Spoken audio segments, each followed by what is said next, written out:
All right, good morning, everyone. I'm happy to be with you at this platform, Success TV. This is my platform, it is your platform. Let us now help it to grow by pressing subscribe, like, share, and even give us comment. Reka tubashimire cyane aho muri hose. Iyi platform yitwa Success TV, mbahaye ikaze. Murabona ko dufite igitabo cyitwa Animal Farm nk'uko bisanzwe. Rero ni igitabo twiyemeje gusoma tunasobanura duhere kuri chapter ya mbere kugeza kuri chapter ya nyuma, page by page. Ndabashimira cyane rero mwebwe mukomeje kuba hano kuri Success TV, mukanda subscribe, like, comment zo ziracyari nkeya na like ziracyari nkeya. Niba ari uko mutabikunze ntabwo mbizi, ariko ndatekereza ko ari very interesting, ni byiza cyane mujye mukanda like. Buriya like ziradufasha. Iyo ukanze kuri like, system ya YouTube ihita ibona ko iyo video yakunzwe, noneho ikabishobora guhita iyisharinga no ku bandi bantu kugira ngo ibagereho. So rero iyo urebyeho gusa ukigendera turabishima cyane, ni byiza, ariko tuba dushaka niba ufite good ugire better ugire na best. Ngira ngo abantu bizi Icyongereza ibyo murabyumva cyane, ariko n'abatakize reka mbanyuriremo. Good ni ikintu cyiza good ni ikintu cyiza, noneho better ni ikintu cyiza kurushaho, noneho best ni ikiruta ibyo byose navuze, ni ukuvuga ngo ni ikisumbuye. Rero always wish the best, igihe cyose twifuza ibyiza birenze. Rero mujye mukanda no kuri iyo like, nabyo bizajya bidufasha kurushaho. Yego, muduhe comment, wenda utubwire uti kongs cyangwa se utubwire uti mwakoze. Ibyo ni ibintu rwose byoroshye, kandi umuco wo gushimira ni mwiza cyane. Abikora turabashimiye, ni ngirakamaro. It's very interesting.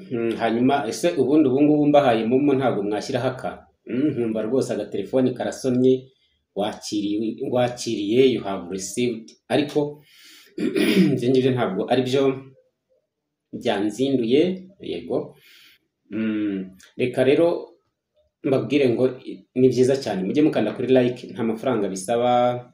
Subscribe nta mafaranga bisaba, comment nta mafaranga bisaba. Erega iyo muduhaye comment natwe tumenya ngo ibyo turi gukora, tumenywa donc ko ibyo turi gukora byabafashe cyangwa se ntacyo bimaze, tukagira icyo dukosora cyangwa se tugakomereza uko bimeze uko nguko. Okay, now rero aho muri hose ku isi ku migabane itandukanye ndabashimiye kandi ndanabasuhuje, nongera kubaha ikaze kuri chapter 1 y'iki gitabo. Reka rero dutangire dusoma kugira ngo tunabasobanurire nabo beretse ko ari chapter 1. Yes, come on, it is time muri abagaciro. Twagiye rero. Mr. Jones of the Manor Farm had locked the hen house for the night but was too drunk to remember to shut the pop holes. Hano rero baratubwira yuko Mr. Jones niwe wari nyiri iyi Manor Farm. Mr. Jones akifite yitwaga Manor Farm. Yaje gukora iki? Yaje gukingirana inkoko nijoro. Hanyuma noneho biza gutuma donc aranywa arasinda, was too drunk to remember. Buri inzoga nyinshi nimbi. Yaje rero ngo kunywa cyane arasinda, yibagirwa gufunga hamwe mu hantu h'ingenzi kuri izo nzu z'inkoko. With the ring of light from the lantern dancing from side to side, he lashed across the yard, kicked off his boots, and at the back door, drew himself a lusty glass of beer from the barrel in the secretary, and made his way up to bed where Mrs. Jones was already snoring. Hano rero ikintu bari baratubwira uburyo iyi story yatangiye, aho Mr. Jones nyiri iyi famu yakingiranye inkoko agasinda, akibagirwa gufunga ahantu h'ingenzi nijoro kugira ngo zigire security. Hanyuma noneho bahita badescribinga mu cyumba cye ukuntu hari hameze, ngo hari harimo itara birumvikana ryari rimanitse hejuru rinagana. Hanyuma ngo we yahise ngagenda yes, yahise agenda urugi ngo arukingisha boot cyangwa se ibirenge, ahita agenda afata ikirahuri cyanyuma cyari gisigaye mu igereni cyangwa mu idebe ryari ririmo inzoga, ubwo abarohayo yahise akirohayo nyine yisanywa. Arangije ubwo ahita yihuta cyane ajya mu buriri kuryama, aho umugore we yari yararyamye ngo yari yamaze no gusinzira. Snoring no gusinzira, to snore no gusinzira. Urumva ko Mr. Jones yari umusinzi. As soon as the light in the bedroom went out, there was a stirring and a fluttering all through the farm buildings. Hanyuma nongo amaze kuzimya itara ryo mu cyumba, hahise haba ikintu kidasanzwe muri farm building cyangwa se mu nyubako zari ziri muri iyi farm. Icyo kintu ni igiki? Ndagira ngo ugikurikire. Word had gone round that during the day that old Major, the prize middle white ball, had had a strange dream on the previous night and wished to communicate it to the other animals.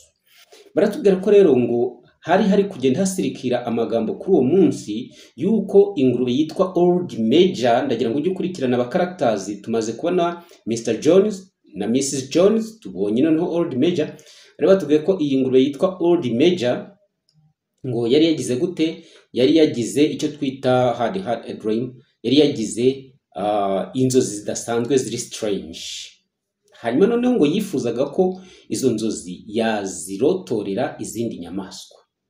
Bitangiriye mu nzozi. Izo nzozi nizi: it had been agreed that they should all meet in the big barn as soon as Mr. Jones was safe out of the way.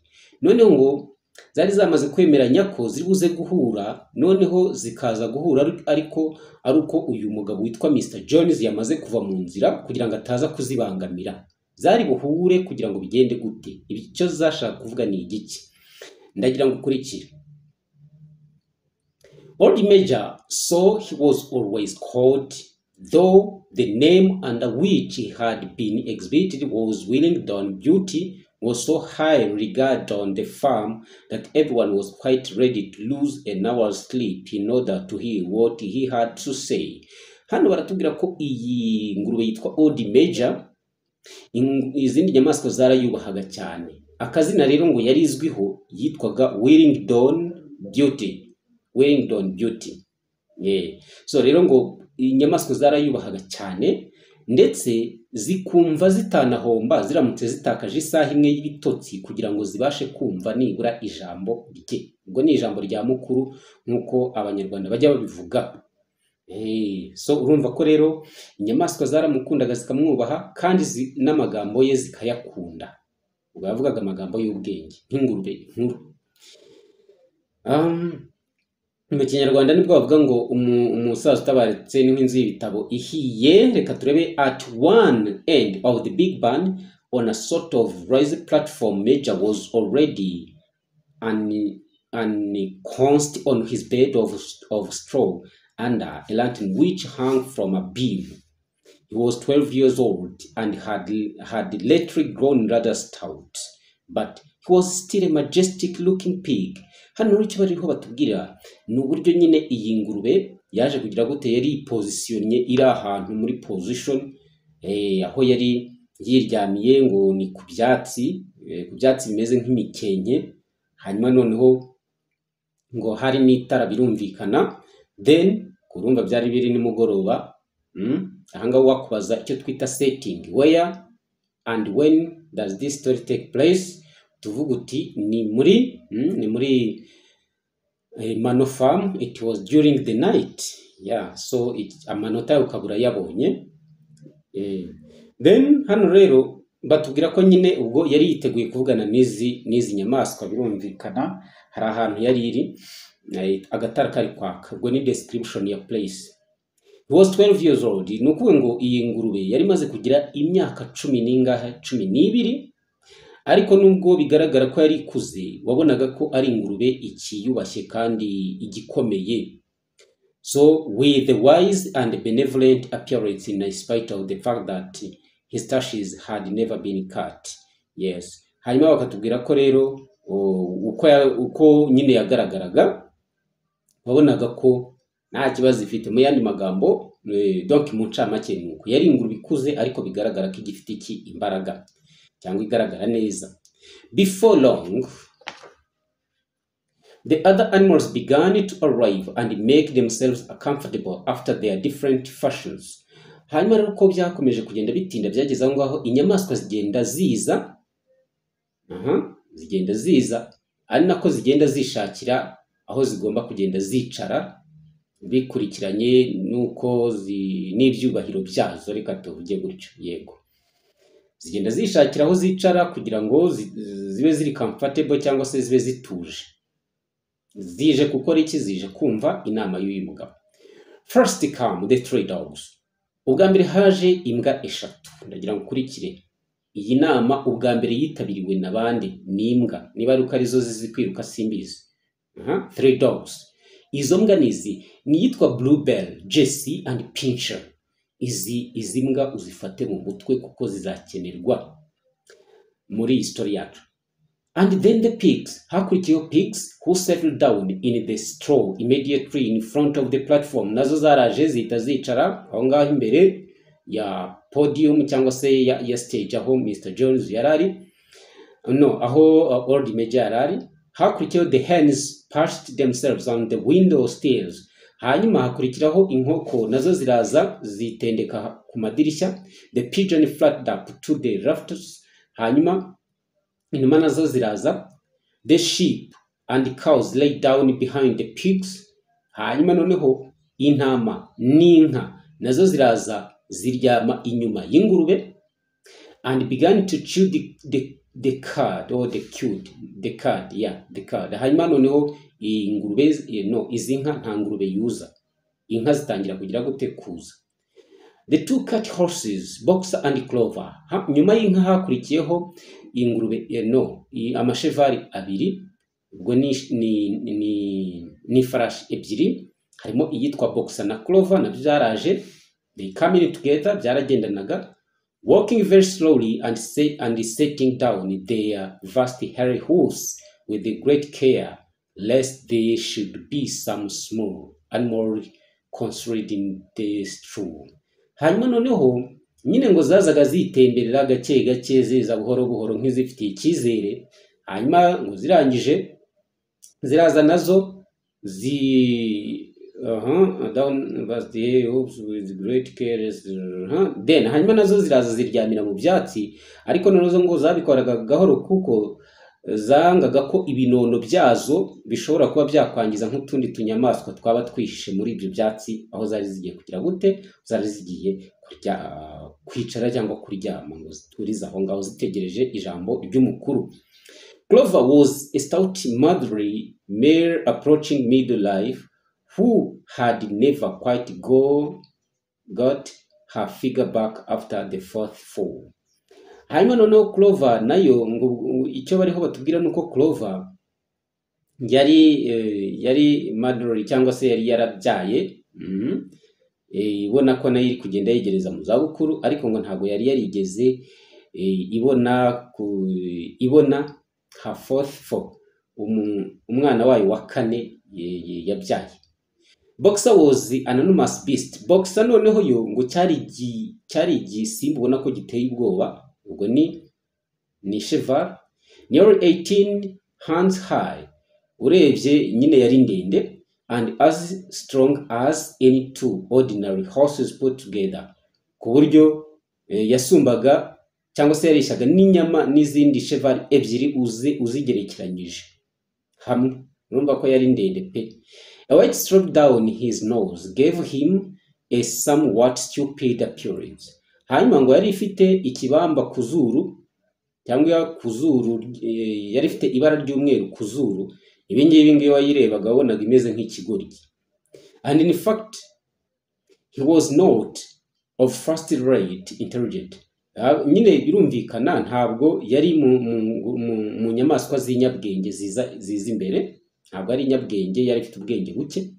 But he was universally respected for his steadiness of character and tremendous powers of work.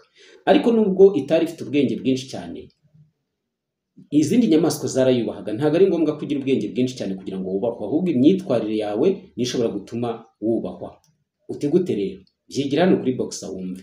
Hano barimo baratubwira ko Boxer ngo yarubahwaga cyane kubera yuko yari ingurube, no, yari cheval itajarajara. Yari steady, yari ifite yari steady, yari ni steady character. Kuvuga ngo ni inyamaswa itajarajara kandi ifite tremendous power of work, kandi ifite imbaraga nyinshi zo gukora. Ibyo byatumaga iyo wiyubaha utajarajara kandi ugakora cyane, burya abantu bagira gute, nibura barabikubahira niyo waba utazi kuvuga ibyongereza n'ibishinwa n'ibidage n'ibikibira aho ngaho. Yego, noneho rero after the horses came Mori the white goat. Nyuma rero y'izi horses haje Mori, iyo ngiyo ikaba ari ihene, white goat, and Benjamin the donkey. Hanyuma noneho hakurikiraho indogobe yitwa Benjamin. Benjamin was the oldest animal on the farm and the worst tempered.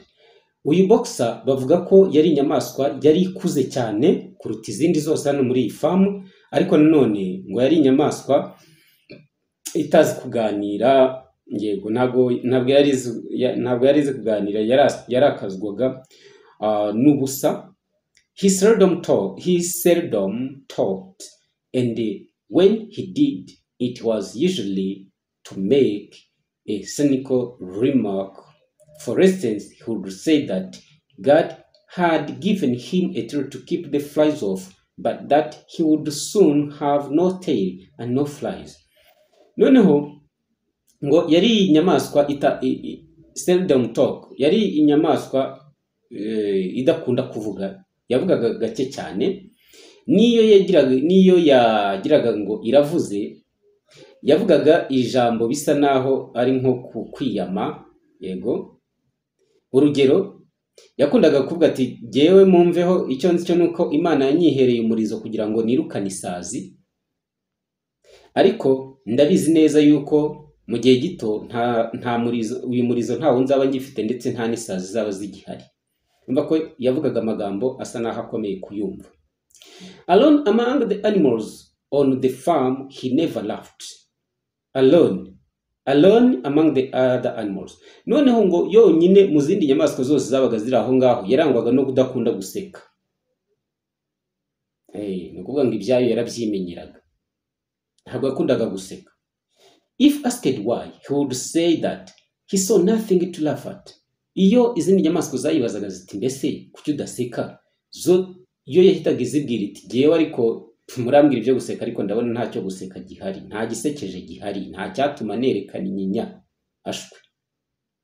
Nevertheless, without openly admitting he was devoted to Boxer, the two of them usually spent the Sundays together in the small paddock beyond the orchard, grazing side by side and never speaking. Ariko rero nubwo ngo bimeze gutya, nubwo bitagaragara cyane, ariko wabonaga ko iyikundira Boxer cyangwa se ikundana na Boxer, ko wasanga kenshi izi cheval uko ari ebyiri zikunda ku cyumweru, ngo zakundaga kuba ziri hamwe, ku buryo wabonaga naho zirishiriza hamwe ariko zitavuga. Ntabwo zakundaga kuvuga. Kuki zitavugaga? Ubwo hari impamvu. The two horses had just lain down when a brood of ducklings, which had lost their mother, fell into the barn, chirping feebly and wandering from side to side to find some place where they would not be trodden on. Hano rero ngo izi horses uko ari ebyiri zo zagize gute, zahise ziryama hasi ubwo zabonye yego, ahangaha nyine zari ziryamye hasi igihe icyo twita brood of ducklings, hari udushwi tw'imbata twari tuje, which had lost their mother, zari zabuze utwo dushwi twari twabuze nyina watwo.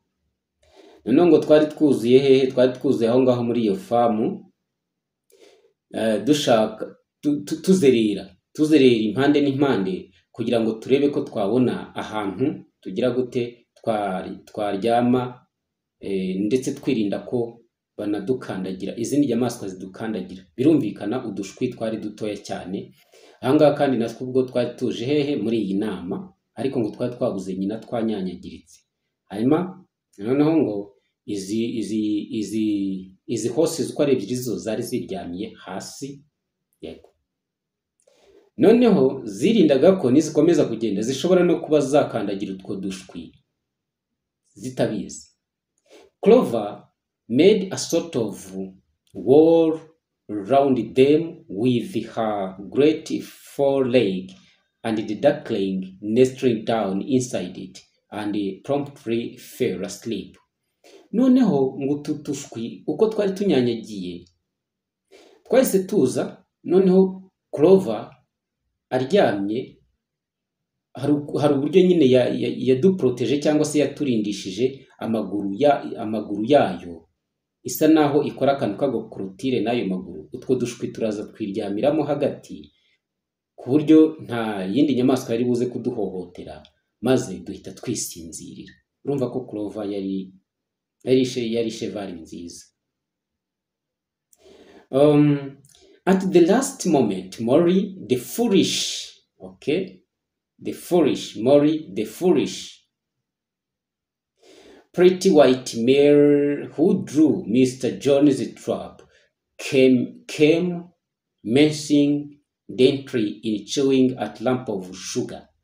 Hano noneho Maury bakavuga ko nayo ngo yaraje, nayo yari cheval. Maury yari agacheval, nayo yaraje.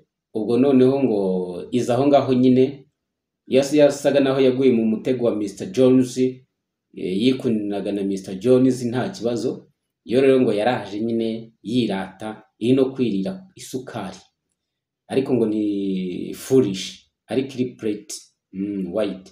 She took a place near the front and began flirting her white mane, hoping to draw attention to the red ribbons it was played with.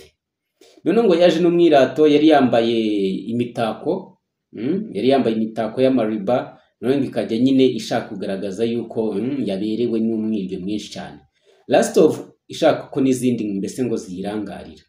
Hari abantu bateye gutya akambara akantu basanga arimo arashaka kugenda yerekana ko mbese ni wambonye si mwambonye, ashaka kugenda yiyerekana. Muri nawe niko yari ameze. Yego. Last of all came the cat. Nyuma rero inyamaswa yaje nyuma ni cat, who looked round as usual for the warmest place. Yo ngo yishakiraga ahantu hashyushye nk'ibisanzwe, ipusi ntago zikunda ahantu hakonje. And finally squeezed herself in between Boxer and Clover, where she purred contentedly throughout Major's speech without listening to a word of what he was saying. Inyamaswa irasekeje. Noneho iyi ngiyi aka kanyamaswa kaje nyuma, kaga cat. Ukurikirane inyamaswa yaje mbere ni iyihe, yaje nyuma ni iyihe? The cat. I think the first come are dogs and the last come are the cat. Yego, rero ngo yaraje nyine yishakira ahantu hashyushye, ibona ntiribuze kuhabona, ariko irazita itangira ihita icengera hagati ya Boxer na Clover aho zari ziryamye, kugira ngo yumve ko yakomeza igashyuha. Hanyuma noneho ngo igashaka uko Old Major avuga ijambo ikagaragaza ko yaryumvise kandi nta kintu na kimwe iri kwiyumvira. Hari abantu baba bari kumva nk'ibintu arimo aragira gutya nyine anodinga cyangwa se yemeza ko yabyumvise, kandi wamubaza uti se bimeze gute, bavuze iki? Kagira ngo ntiyari ahari. Ngayo nguko. Hari nibutse abantu ba kera cyangwa abasaza ba kera, igifaransa kigikoreshwa cyane. Hari igihe yabaga afite radio iri kuvuga igifaransa kandi ntacyo yumva. Noneho ubwo igifaransa kikazamo bakavuga niba ari amakuru, kabona ari muri yes. Oya, yes ntabwo yari izwi, ni we. Naho kagira ngo arabyumva kandi byahe, ni agahezo arimo aragira ngo agaragaze ko ari umuntu wa danje kandi byahe wapi. So rero iyi kati nayo byari uko nguko, ngira ngo no mu cyongereza sinzi niba bibamo, aho umuntu ashobora kuba ari kumva nk'ikintu wenda n'amakuru y'icyongereza agaragaza ko ayumva kandi byahe wapi wamubaza ngo bavuze ikishwe, ariko kugira ngo nyine biba agahezo ko kugira ngo igaragarize abantu ko ari wadanje byahe ibyo kajya. Rero iyi kati nayo niko yari imeze, yari irangaye itari kumva ibyo ititaye ku byo Old Major ariko. Reka tugende rero. All the animals were now present except Moses. Inyamaswa zose zari zihari uretse Moses. The tame raven who slept on a perch behind the back door. Iki nacyo ngo cyari igisiga nyine cyakundaga kwiryamira inyuma y'urugi kitendetse hejuru. When Major saw that they had all made themselves comfortable and were waiting attentively, he cleared his throat and began. Angaha twari turi kudescribinga uburyo inyamaswa zagiye ziza, iya mbere ya kabiri imyitwarire zagiye zigira aho ngaho. Ubu noneho rero Old Major yari ari kuzitegereza nk'umuyobozi nyine utegereje abayoborwa kugira ngo abakoresha inama rero uko bagenda baza. Nayo rero iyi Old Major niko yari imeze, noneho ngo imaze kubona ko inyamaswa zose zimaze kuhagera kandi zitegerezanyije amatsiko ijambo rye, ahita agira ngo nicyo twita to clear the throat. Donc ni nko gukura amakaraza mu muhogo kugira ngo donc ijwi rize gusohoka neza, nicyo twita to clear the throat. Ushobora kujya kubwira nk'abantu wakumva ijwi ritari gusohoka neza ukabwira uti excuse me, let me first of all clear my throat. Uvuze ati mumbabarire reka mbanze umuhogo wanjye mutunganye neza. Tugira gutyo nicyo twita to clear the throat. Noneho rero uyu Old Major yahise yitegura umuhogo arawutunganya fresh. Ese agiye kuzibwira iki? Kadukomeze noneho.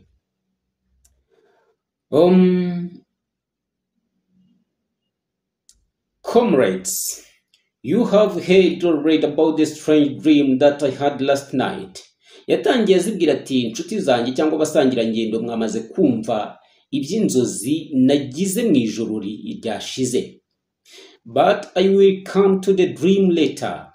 Ariko izo nzozi ndajya kuzizaho nyuma. I have something else to say first. Mfite ikintu cya mbere ngomba kuvuga. I do not think, comrade, that I shall be with you for many months longer, and before I die, I feel it my duty to pass on to you such wisdom as I have acquired. Yahise avuga ati rero uko mbitekereza nshuti zanjye, ndatekereza ko nta yandi mezi menshi mfite yo kubana namwe, ariko mbere yuko nigendera cyangwa mbere yuko mpfa, ndumva ari inshingano zanjye kuba nabagezaho ubu buhanga mfite.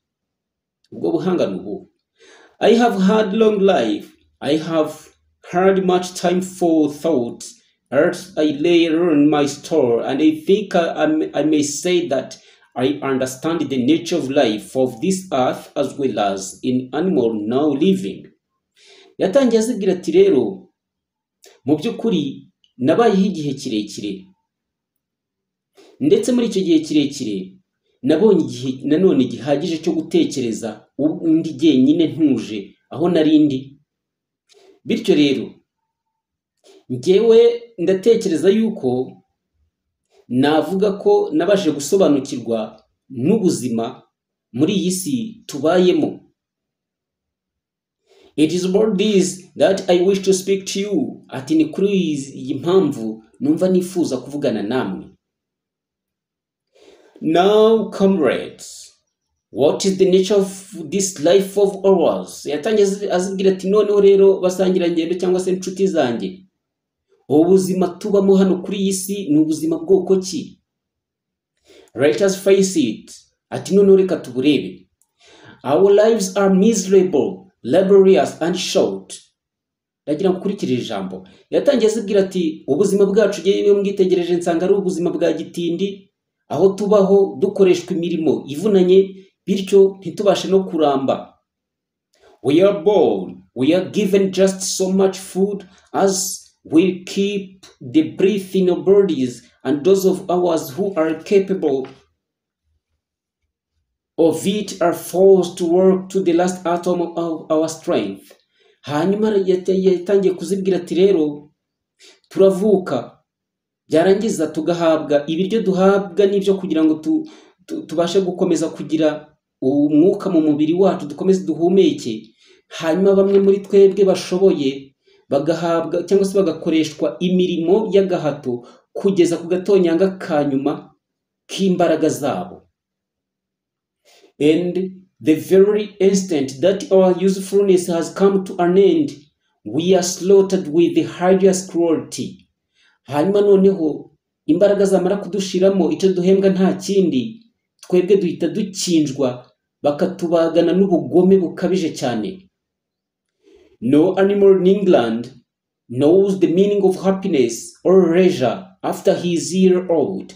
Nta nyamaswa n'imwe hano mu Bwongereza izi cyitwa ibyishimo cyangwa se kwidagadura iyo imaze kugira umwaka umwe. No animal in England is free. Nta nyamaswa n'imwe hano mu Bwongereza yigenga. The life of animal is misery and slavery. That is the plain truth. Ati noneho ubuzima bwacu hano n'ubuzima bwa gitindi n'ubuzima bwa gicakara, uko n'ukuri kwambaye ubusamba bwiye. But is this simply part of the order of nature? Ese nuko uburyo tubayeho gutya ariko isi ibitegeka?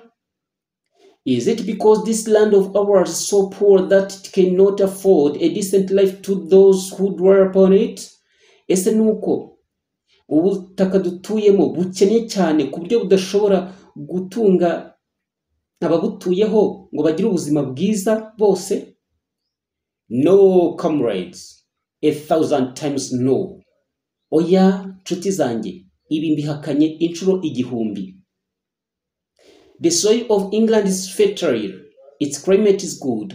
It is capable of affording food in abundance to an enormously greater number of animals than now inhabit it. Arazubwira ati ubutaka bwo muri Bwongereza buri fertile cyangwa se burarumbuka, ndetse Ubwongereza bufite n'igihe cyiza, climate ni nziza. Bityo birashoboka ko hano turi cyangwa se ubutaka bwo mu Bwongereza bushobora gutanga ibyo kurya bihagije cyane ku buryo bishobora no gutunga inyamaswa zirenze izibutuyeho uyu munsi. This single farm of ours would support a dozen horses, 20 cows, hundreds of sheep, and all of them living in a comfort and dignity that are now almost beyond our imagining. Hanyuma komeza azibwira ati rero iyi famu yonyine yacu dutuyemo yishobora kugaburira iduzeni cyangwa se amahoses amashevari 12. Yego, amashevari 12, inka 20, intama amajana cyangwa amagana. Hanyuma izi zose zikabaho mu buzima zishimiye kandi bwiza, zubashywe. Ibyo dufata ubu ngubu ko ari ibintu birenze ubwenge bwacu. Why then do we continue in this miserable condition? Ese ni ukubera iki twebwe twakomeza kubaho muri ubu buzima bwa gitindi? Because nearly the whole of the produce of our labor is stolen from us by human beings. Ati ibingibi nta kindi kibitera nuko imisaruro yose yacu umujuru yiba n'umwe n'umuntu. There, comrades, is the answer to all our problems. Ariko nshuti zanjye, hano mfite n'igisubizo cy'ibibazo byose. It is summed up in a single word, man. Igisubizo gikubiye mu ijambo rimwe gusa, umuntu. Man is the only real enemy we have. Umuntu niwe mwanzi wenyine dufite. Remove man from the scene, and the root cause of hunger and of work is abolished forever. Ati mwebwe mufata uyu muntu mumwikize, murebe yuko the root cause of hunger, umuzi utera inzara ndetse no gukoreshwa imirimo y'agahato, murebe ko bitazavaho burundu. Man is the only creature that consumes without producing. Umuntu nicyo kiremwa cyonyine kirya ariko ntacyo gitanga nk'umusaruro. He does not give milk, ntabwo ashobora gukamwa ngo atange amata. He does not lay eggs, ntashobora gutera amagi. He is too weak to pull the plough, ndetse ni n'umunyantege cyane ku buryo adashobora guhinga. He cannot run fast enough to catch rabbits, ndetse nta nubwo ashobora no kwiruka ngo abe yakwifatira n'imbeba. Urukwavu, rabbit ni urukwavu rw'ishyamba cyangwa se urukwavu muri rusange. Yes, uyu muntu nta nubwo ashobora no kwiruka cyane ku buryo yafata urukwavu. Yet he is a lord of all the animals, ariko nyamara yaragiye yigira imana y'inyamaswa zose. He set them to work, arazikoresha. He gives back to them the bare minimum that will prevent them from starving. Hanyuma yarangiza uturyo aziha n'utwo kugira ngo ziticwa n'inzara, and the rest he keeps for himself. Ibisigaye akabyibikira. Our labor tills the soil, our dung fertilizes it, and yet there is not one of us that owns more than his bare skin. Imbaraga zacu nizo zihinga ubutaka, amase dutera amase duta niyo atuma bwera cyangwa se burumbuka. Hanyuma byarangira ugasanga twebwe nta kintu na kimwe dutunze uretse uruhu rwonyine. You cows that I see before me, mwebwe mwanka mwe ndi kureba imbere yacu. How many thousands of gallons of milk have you given during this last year? Ni ibicuba by'amata bingahe mwakamwe muri uyu mwaka watambutse? And what happened to that milk which should have been bred up study curves? Hanyuma noneho aya mata byagendekeye gute kandi ari amata yagombaga kuba yari bugaburire imitavu? Every drop of it has gone down the throat of our enemies. Buri gitonyanga cyose ndagira ngo umenye ko cyamanutse mu muhogo w'abanzi bacu. And you hairs, mwebwe se mwankoko, how many eggs have you laid in this last year? Ni amagi angana iki mwateye muri uyu mwaka washize? And how many of those eggs ever hatched into chickens? None se na magi angahe yaturazwemo imishwi? And how many of those eggs ever the rest have all gone to the market to bring in money for Jones and his men. Amagi yose nukuvuga ngo ayo magi yajyanwe ku isoko aragurishwa kugira ngo ahe amafaranga Mr. Jones ndetse n'abantu be. And you Clover, wowe Clover, where are those 4 foals you bore? Abana bane bose wabyaye bari hehe? Who should have been the support and pressure of your old age? Abakribo bakabaye bagufasha mu gihe uzaba umaze gusaza, bityo bakazagufasha no kubaho wishimye mu gihe uzaba umaze gusaza. Each was sold at year old, you will never see one of them again. Buri mwana wese yagiye agurishwa maze kuzuza umwaka, ndetse nta nubwo uzongera no kubabona. In return for you for confinement and all your labor in the fields, what have you ever had except your bare rations and store? Hanyuma noneho igisigaye ni ukujyana mu murima ukiguhinga. None se ibyo byose ko bikubaho niki ufite ubu nonaha uretse uruhu rwonyine? Ni rwo ufite rwonyine.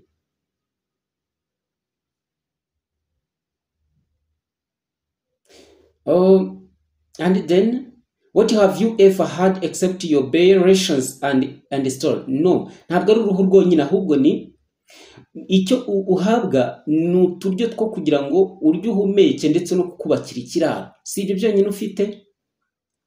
And even the miserable lives we lead are not allowed to reach their natural span. Ndetse n'ubuzima bwa gitindi tubamo ntabwo butwemerera kuba twaramba imyaka nkuko twakabaye tubaho. For myself I do not grumble. Ariko ngiye kubwanjye ibi ntabwo mbyinubira. For I am one of the lucky ones. Kuko ngewe ndi umwe mu nyamaswa zifite amahirwe. I'm 12 years old and have had over 400 children. Ngewe ubu none mfite imyaka igeze kuri 12 kandi nagize n'abana barenga 400. Such is the natural life of a pig. Ubwo nibwo buzima busanzwe bw'ingurube. But no animal escapes the cruel knife in the end. Ariko nubwo bimeze gutyo, nta nyamaswa nimwe muri mwebwe izigera itoroka icyuma cy'ubugome. Icyuma hano ni knife, icyuma cyo kubaga. Nta nyamaswa izigera irokoka icyuma cy'ubugome. You young pokers who are sitting in front of me, every one of you will scream your lives out that the block within you. Ati mwebwe namwe nyamaswa mwicaye imbere, mwebwe ndabizi neza ko muzagira gute, muzarira namwe muzahura n'ibibazo muri uyu mwaka turimo. To that horror we all must come. Noneho kubijyanye rero n'ubwo bugome n'ubwo buzima bubi n'ibyo terabwoba n'ako gahinda gakomeye, twese tugomba kuza. Cows, pigs, hens, sheep, everyone. Twebwe hakaza inka, ingurube, inkoko, intama, mwese mugomba kuza. Even the horses and the dogs have no better fate. Ndetse namwe mwamashevari mwe, namwe mwambwa mwe, nta buzima, nta kazoza keza muzagira gute mufite. You boxer, urugero wowe boxer, the very day that those great muscles of yours lose their power, Jones will sell you to the knicker who will cut your throat and boil you down for the foxhounds. Nawe rero boxer, ukubona ufite izo muscles cyangwa iyo mikaya, umenye ko umunsi umwe wagize gute, umunsi umwe iyo mikaya izaba itagifite imbaraga, Mr. Jones azakugurisha bagucagagure bakubage. Hanyuma nibarangiza bakugaburire imbwebwe. As for the dogs, namwe mwambwamwe, when they grow old,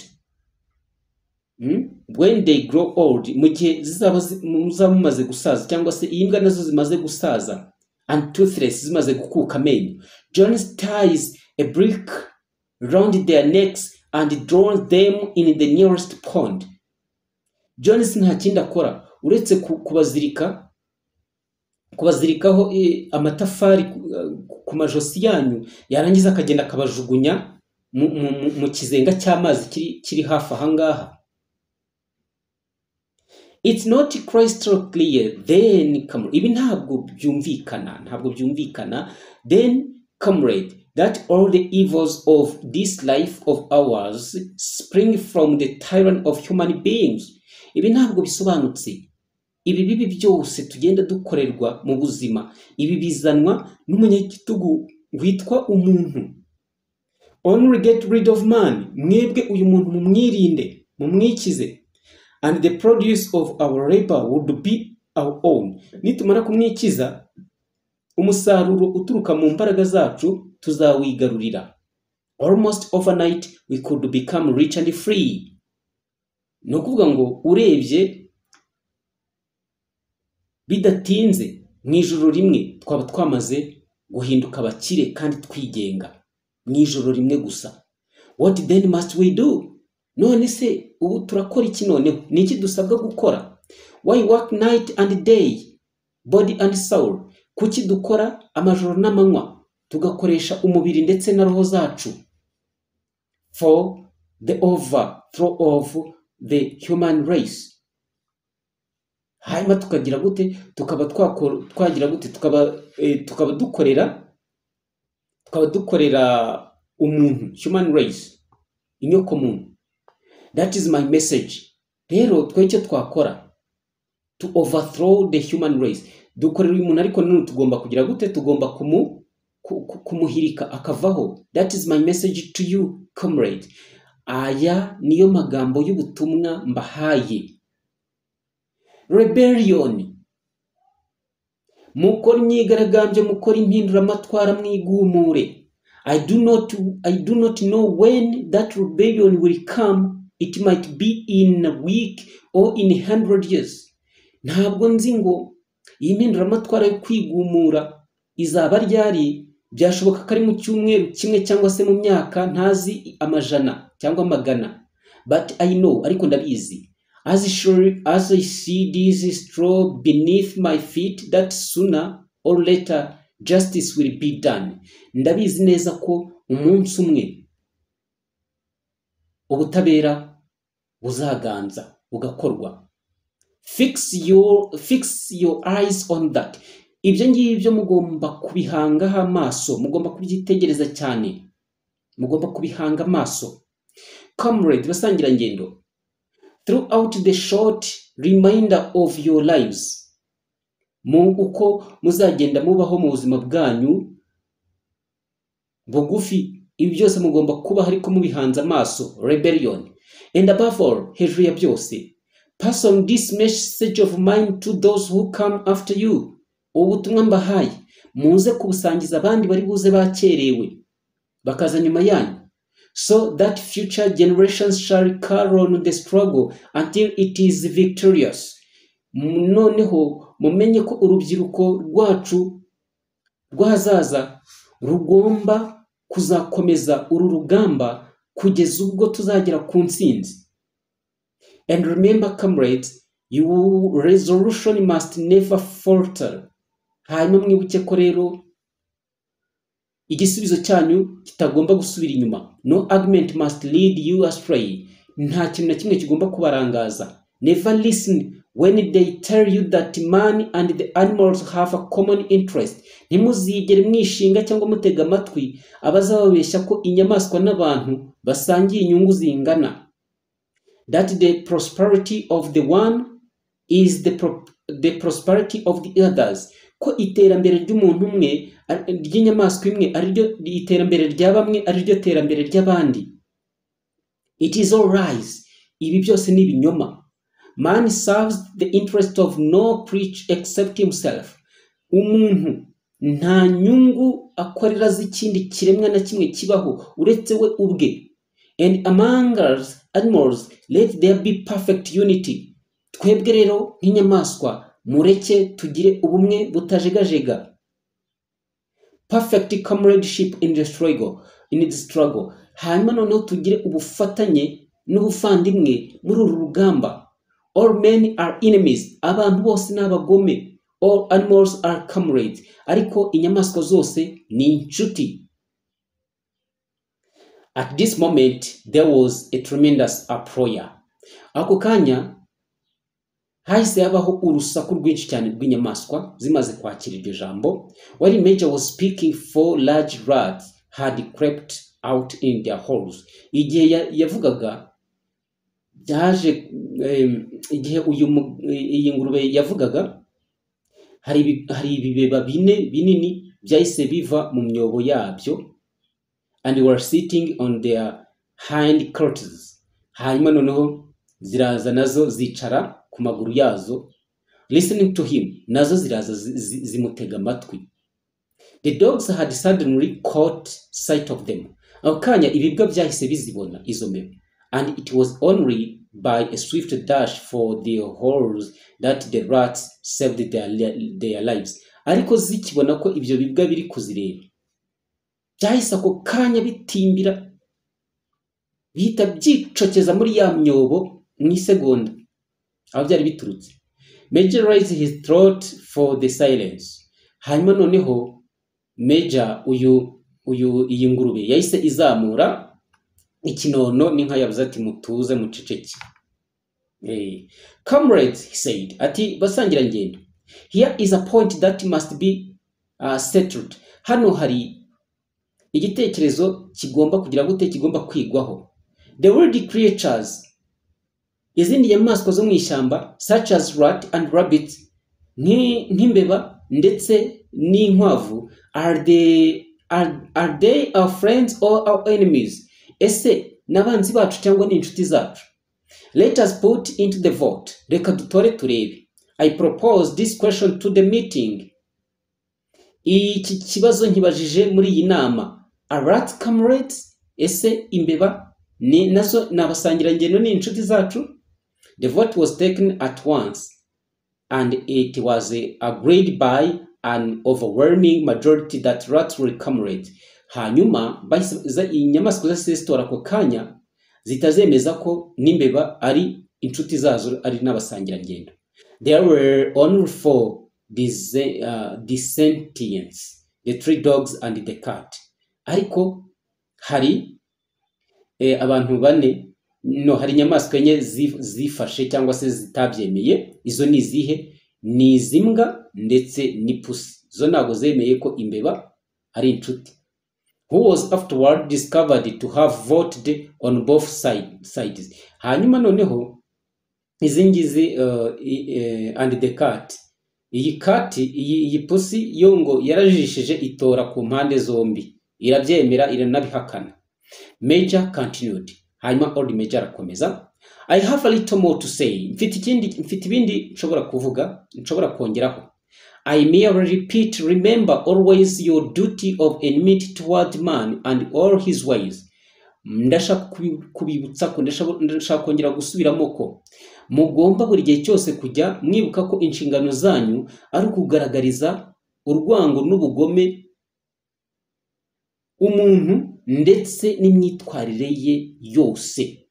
Whatever goes upon 2 legs is an enemy. Menye ko ikigenda ku maguru abiri cyose ari umwanzi. Whatever goes upon 4 legs or has wings is a friend. Ariko ikigenda ku maguru ane cyangwa gifite amababa mumenye ko ari inshuti.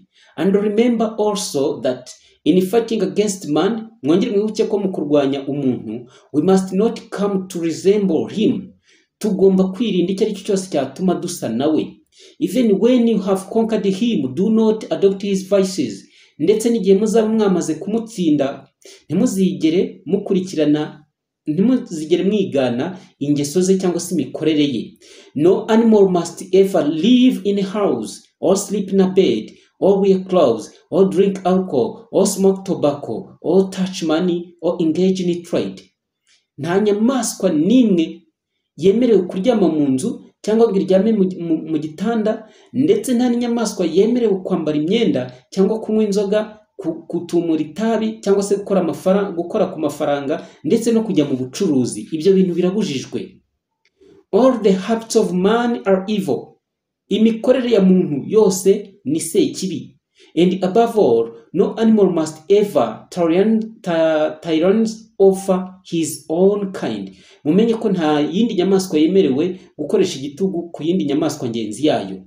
Weak or strong, zaba inyamaswa z'inyantege cyangwa z'inyembaraga. Clever or simple, zaba zizi ubwenge cyangwa se zifite ubwenge buke. We are all brothers. Twese turabavandimwe. No animal must ever kill any other animal. Nta nyamaswa n'imwe yemerewe kwica indi nyamaswa. All animals are equal. Inyamaswa zose zirangana. And now, comrades, I will tell you about my dream of last night. Noneho nshuti zanjye ndashaka kubabwira inzozi nagize muri iri joro. I cannot describe that dream to you. Ntabwo nshobora kubasobanurira inzozi mwebwe.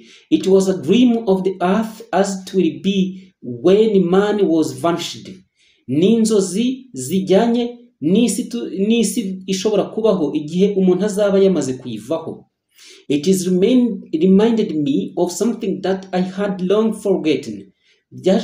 Izi nzozi zaje kunyibutsa ikintu hashize igihe narakibagiwe. Many years ago, mu myaka myinshi yashize, when I was a little pig, my mother and the other souls used to sing an old song of which they knew only the tune and then first 3 words.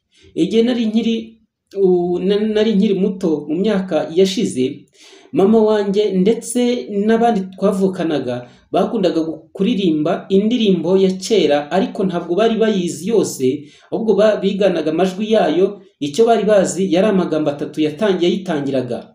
I had known that tune in my infancy. Nanjye injyana yayo nayimenye nkiri umwana, but it had long since passed out of my mind. Ariko ni hashize igihe kinini passed out of my narayibagiwe. Last night however, ariko ijoro ryashize, it come back to me in my dream. Nongeye iyi ndirimbo ingaruka mu nzozi. And what is more, ibirenze kuri ibyo, the words of the song also come back. Nizo nayo magambo lyrics y'iyo ndirimbo cyangwa se amagambo y'iyo ndirimbo nayo yagize gutya angaruka mu mutwe. I'm certain, ntabwo nshidikanya, which were sung by the animals of long ago. Iyi ndirimbo yaririmbwaga n'inyamaswa za kera zatubanjirije, and have been lost to memory for generations. Ariko yageze ngo iribagirana uko ibihe byagiye bisimburana. I will sing you that song now, comrade. Ndaza kubaririmbira iyi ndirimbo, nshuti zanjye. I'm old and my voice is hoarse, but when I have taught you to the tune, you can sing it better for yourselves. Jewe mu by'ukuri iyi ndirimbo kwiririmba umuhogo wanjye ntabwo umeze neza kuko ndashaje, ariko mwebwe uko mukiri batoya nindamuka mbigishije injyana yayo n'ayo magambo yayo, mwebwe mushobora kuyiririmba neza kundusha. Iyi ndirimbo yitwa It is called Beast of England. Iyi ndirimbo yitwa Beast of England. Old Major cleared his throat and began to sing as he had said. Hanyuma Old Major arongera atunganya umuhogo we, atangira kugira gute, atangira kuririmba nk'uko yabivuze. His voice was hoarse, ariko ikijwi cye ntabwo cyari kimeze neza. But he sang well enough, ariko yaririmbye neza. And it was a stirring tune. Yari ifite injyana ishimishije, something between Clementine and La Caricature, the words run. Okay, now rero ladies and gentlemen, nari ndo mbasomera iyi chapter 1. Murabona ko isigaje udupapuro dukeya, hanyuma tukagira gute tukaba turayirangije. Ariko munyemerere mbe nsubikiye ahangaha, ngira ngo mwumvise inkomoko y'iyi rebellion izi nyamaswa zakoze, aho yaturutse. Mwumvise amagambo akomeye cyane akakaye Old Major yabwiye izi ngurube kubijyanye n'ububi bw'umuntu. Ese ubu nonaha umuntu yabaye mwiza se? Is now a human being better? Ese uko yadescribinze umuntu hano iyi ngurube, ugereranyije na description yatanze buryo umuntu nta zindi nyungu akorera z'ikindi kiremwa cyose uretse we ubwe, niko bimeze. Ahangaye navuga ko harimo relationship, uko nk'ubu ngubu yurebye icyo twita environmental degradation. Umuntu agira gutya agafata ishyamba ryari ryibereyemo inyamaswa n'urugero, akaba araritwitse cyangwa se akaba araritemye, akaba ararihinze, akaba araryubatse, akaba donc ni ukuvuga ngo izi nyamaswa zifite ukuri, kuko umuntu areba inyungu ze gusa, ariko sometimes rimwe nawe ugasanga arishyira habi atabizi. Reka rero ndeke kubijyamo cyane, mwabyumvise, buri wese afite uko yabyumvise. So muduhe comment uko mwumvise aho tugereje iyi chapter 1. Tuzaza tubagezaho iyi ndirimbo mwumvise uko yitwa Beast of England. Hanyuma mwumvise uko yatangiye introducinga ayivuga, ubwo tuzayireba next. Hanyuma rero niba mwumva rwose twakomeza, munyandikire muri comment mutubwire dukomeze, cyangwa niba mwumva ntacyo bisobanuye nabwo mutubwire tubisubike. Ariko je ntabwo nabisubika kuko I love it. So I thank you so much for chapter 1. Let us close by here.